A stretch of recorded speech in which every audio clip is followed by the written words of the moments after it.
Hello children, hope you're all doing fine. So in the last session we could come to know about the human mentality and mankind, how cruel it is. In the poem, that's all about the snakes.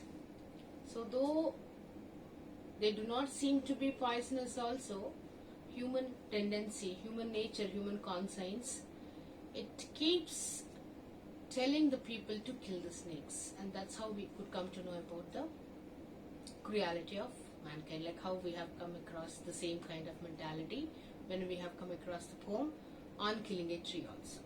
So now let's jump into 10th unit children.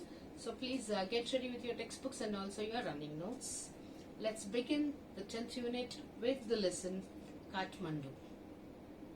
Hope all of you are ready with the books. It's page number 127. So Kathmandu is a very popular and very pilgrim center, which is situated and located in Nepal. It is one of the very famous and popular religious places, pilgrimage. Usually people, they love to travel there because the traveling, the journey also would definitely make a good memory for the one who travels there. So before we start the lesson, they just have given a few questions to discuss in the class. So you all can just answer to yourselves, and once we see in the classroom, you can please show me the answers what you have written as well. First question is, do you like traveling? The writer Vikram Seth enjoys it very much. In his book Heaven Lake, he describes a long journey from China to India via Tibet and Nepal. So the question is that, do you like traveling? So of course I definitely like traveling. Then most of you also definitely would say you all also love to travel, if I'm not wrong. Am I right? Yes. So here the author, our narrator, that is Vikram Seth, is an Indian writer who is describing his journey as he has started from China to India, as he was coming back to India, as he's been to China. While coming back to India, he had made his visits to other places also. So those places are Tibet and Kathmandu. So as he was traveling back to India from China, he had made his visits to Tibet and Nepal. That's how he had been to Kathmandu also. So let's see the next question.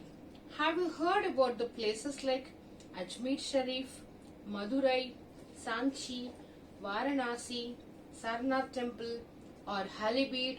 Can you name some other places like these? So now whatever the list is being given here in the textbook, they're all definitely the pilgrim centers, belong to different religions. So they are asking you to mention such places, if at all you know them. So just make a list in your running notes, children. So most of you, like Ajmer Sharif, maybe definitely it belongs to Islam. Madurai, it is Madura Meenakshi. South Indian, like one of the Ashtadasa Shakti Pitha goddess is definitely available there, right? To make your visit to be done. Then Sanchi, again it's of Buddhism. Varanasi, as you all know, Dwadasa Jyotirlinga, we have Kasi there. Then Sarnath Temple. Halibid is in Karnataka. So they have given the list which belongs to different religions, and they are all the pilgrim centers and sightseeing places as well. So what do the surroundings of a holy place in your city look like? So as already they have given a good list of the places, holy places. Holy is like sacred places, like temples, mosques, and churches and all. Those kind, they're all called holy places. So if at all you have such places in your own locality, in your own city or town, what sort of surroundings usually you notice there? How the things are there, how the roads are there, how the people are there. They just ask. So think about it and you read Vikram Seth's description of Kathmandu. So as you think about it, you will also, feel the same thing, that how Vikram Seth felt when he made his visit to Kathmandu. So children, are you all ready to travel to Kathmandu along with me now? Yes. So let's go ahead with first paragraph. I get a cheap room in the center of town and sleep for hours. So as I said, our writer, that is Vikram Seth, is also the narrator here. So he speaks to all of us. So it starts with first person, I. So I get a cheap room in the center of town and sleep for hours. So getting a room is nothing but maybe he's speaking about the hotel room where he had to reside in. For the lesser cost, he got a room. The next day morning, after sleeping, with Mr. Shah's son and nephew, then he had got a good company of somebody to go along to see the places in and around Kathmandu. Then who were they? That was one Mr. Shah, Mr. Shah's son, so son of Mr. Shah, and also nephew of Mr. Shah. So there were two more people who joined Vikram Seth to make the visit. So it was Mr. Shah's son and also nephew. I visit the two temples in Kathmandu that are most sacred to the Hindus and Buddhists. So there are two very famous and popular pilgrim centers in Kathmandu. One place belongs to the Hindus, another one belongs to the Buddhists. You all know Buddhism is another religion, right? Then the first one which they are describing here is the Pashupatinath temple, that is Lord Shiva's temple. So Pashupatinath, outside which a sign proclaims saying that entrance for the Hindus only. So the first pilgrim place which Vikram Seth is describing about is Pashupatinath temple. Whereas as soon as he was just about to enter in, like something attracted his sight, the board which proclaims, which claims, which mentions very clearly, stating that only Hindus can enter into the temple. Others, the people who belong to the other religion, are not allowed into the temple. Then there is an atmosphere of febrile confusion. So he's saying that as soon as he was just about to enter in, one thing which he was just wondering to look at was entry was restricted to the other people. There was a provision only for the Hindus to enter in. Another is the atmosphere around, the environment around was febrile confusion. Febrile confusion is nothing but like a hustle bustle kind of an environment where everything is so noisy, like hurried activity and complete chaos. Chaos is like but the different works, like in a railway station, if at all as soon as you enter in and you see the hustle bustle kind of an environment. Am I right, children? Vendors keep calling out their own wares out, and you will also notice some announcements being done, children crying, children laughing, many like different kinds of sounds. So the same kind of an environment is seen in and around there. Then priests, hawkers, the list of the people whom he had noticed. Please, you all also can just make a note of it. Priests, you all know priests are the ones who offer the pujas and other things to the god. So they are considered to be the mediators of the devotees and the deity, right? Okay.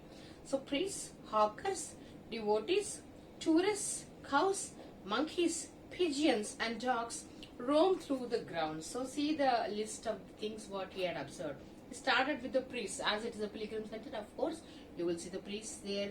Then hawkers, whenever you make a visit there, you will see the hawkers here and there. The vendors, the vendors on wheels are called hawkers. You will see the vendors there. They sell something, this and that. Then devotees, of course, that is a religious place, you will definitely see the devotees making their visit there, offering something to the god. Then tourists, as I said, it's not only the religious place or the a pilgrim center, but also it's one of the beautiful sightseeing places as well.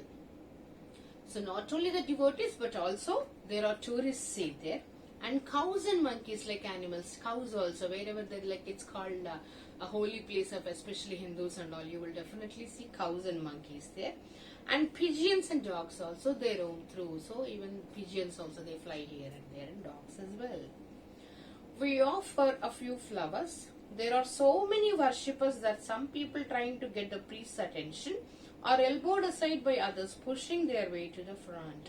So see children, when this kind of description is given, I just prefer that if at all you visualize this, you can just definitely get this recorded so easily and quickly, which you will never be erasing it. So try to visualize, because you also might have been to many of the or any of the holy places, right? So the same kind of an environment usually we all see. So the same thing he is describing here. So he says that he offered some flowers to the deity there. Then he also could see many of the people trying to grab the attention of the priest. What could be the reason, children, that why were the people like devotees are trying to grab the attention of the priest there? Because the priests are considered to be the mediators between the devotees and the deity, as I said, right? So then they feel that if at all they get the blessings from the priest, it's nothing but directly they are getting from the deity, from the god. And as to look at the deity inside, as to look at the murti there, they push each other. If at all you try to remember the way the queue line you see in Tirumala to see Lord Venkateshwara, how the people they push in, isn't it? So the same kind, like they were pushing each other with their elbows to grab the attention of the priest and to have a glance at the deity and all. So all these things we all of course experience the same. And at the same time, a princess of the Nepalese royal house appears. Everyone bows and makes a way. So of course there is a VIP darshan available, children. Yes. Similarly, there is a princess because she belongs to the kingdom. She belongs to the king's family. She is the princess of Nepalese who had made her visit to Pashupatinath temple. As soon as she entered from the special entrance, all the people over there, all the devotees, they bowed their head in her respect, in her arrival. By the main gate, a party of saffron-clad Westerners struggle for the permission to enter. As I said, this is also one of the beautiful sightseeing places. Nepal is a very beautiful place, right? So many tourists from different countries, they do visit there to enjoy the beauty and the nature there. So in another entrance, Vikram Seth could see that there were some people saffron clad. It is nothing but the people, the foreigners who wore the orange color dress which resembles like saints. They dressed like saints, but they were not belonging to the Hindu religion and they are from different countries. They are the foreigners. And they were trying to make their entry to be done in the temple, whereas as their entry was restricted because it was clearly mentioned that Pashupatinath temple would allow only the Hindus to have darshan of Pashupatinath inside. So no others or no other people who belong to the other religion are allowed. So Vikram Seth could see that there were some foreigners who dressed themselves like saints in orange color were trying to enter in, and they had an argument with the policeman there. The policeman is not convinced that they are the Hindus, so they started claiming that they are also Hindus. But the policeman was not convinced by looking at their complexion because they were foreigners. Of course, the foreigners are easily identified because only Hindus are allowed into the temple. A fight breaks out between two monkeys. So this is at one side. Another side, he also could observe that as the monkeys were there in the temple, that's what he has said, right? So he could see two monkeys fighting. And one chases the other. How the monkeys chase? You all know, one behind the other. So they were just jumping, running. Who jumps onto the Shivalinga? There are Shivalingas also. And one of the monkeys jumped on the Shivalinga. Then runs screaming around the temples and down to the river because it's so common for them. It's a very casual thing, but nobody would even bother to see any of the monkeys around because it's quite common sight to see. Then it's like those monkeys, they started jumping here and there and they just ran through the streets and down to the river. There is a holy river which is called Bagmati. So please underline, children, which river flows there. Kathmandu, they ask you. So Bagmati is the river that flows below.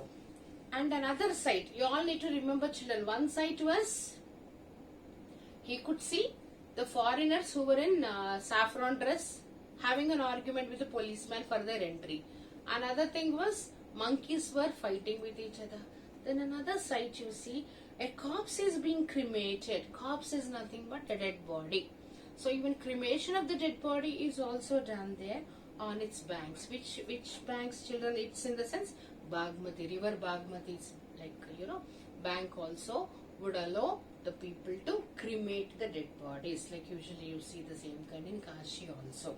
So even the corpse is nothing but a dead body. So one side cremation also is going on, and at the other side of the river, that is another bank of the river, washerwomen were like just washing the clothes there. Washerwomen were at their work and children bathed. So this is how the environment and the ambience there, children. You will definitely see the same side. At one particular bank, you see the corpse is being cremated. They are just making the cremation to be done of a dead body. Other side, washerwomen, so casually they were just going on washing the clothes there. And another side, young children are taking bath also by using the same water. It's river Bagmati. So it's nothing but, you will see the impurity being generated there. Maybe they're contaminating the holy water or whatever the way you call it. So he has made a note of all these sites what he had observed. Then from a balcony, a basket of flowers and leaves, old offerings now wilted, is dropped into the river. So one more thing is you will need to understand, children, what sort of importance and value is given to the river Bagmati there. At one side, they are throwing and they are cremating the dead bodies. Another side, washerwomen, they are using the holy water of river Bagmati for washing.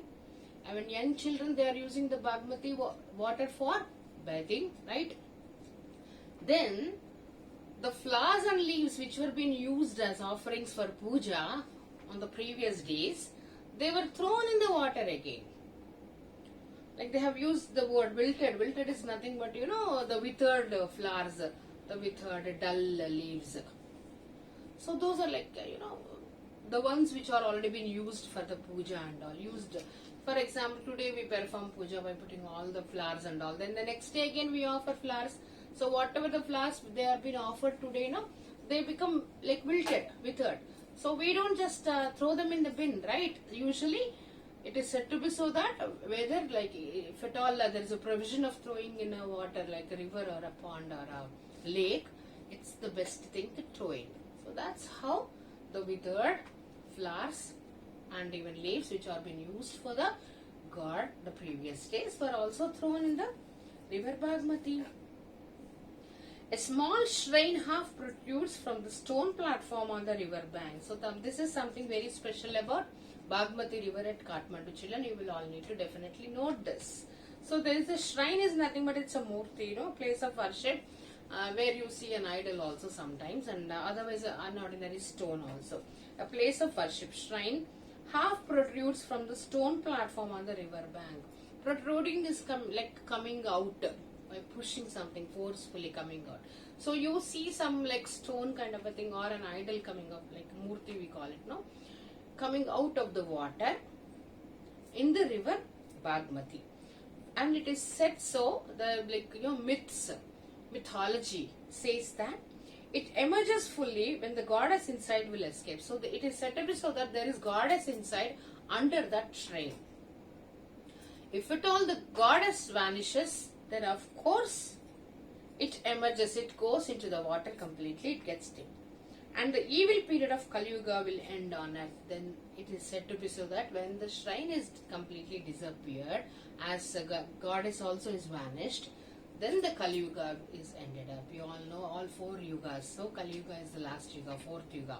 So it is said to be so according to this mythology and story that Kali Yuga will be ended up when the shrine is not seen and it completely sinks into the river of Bagmati.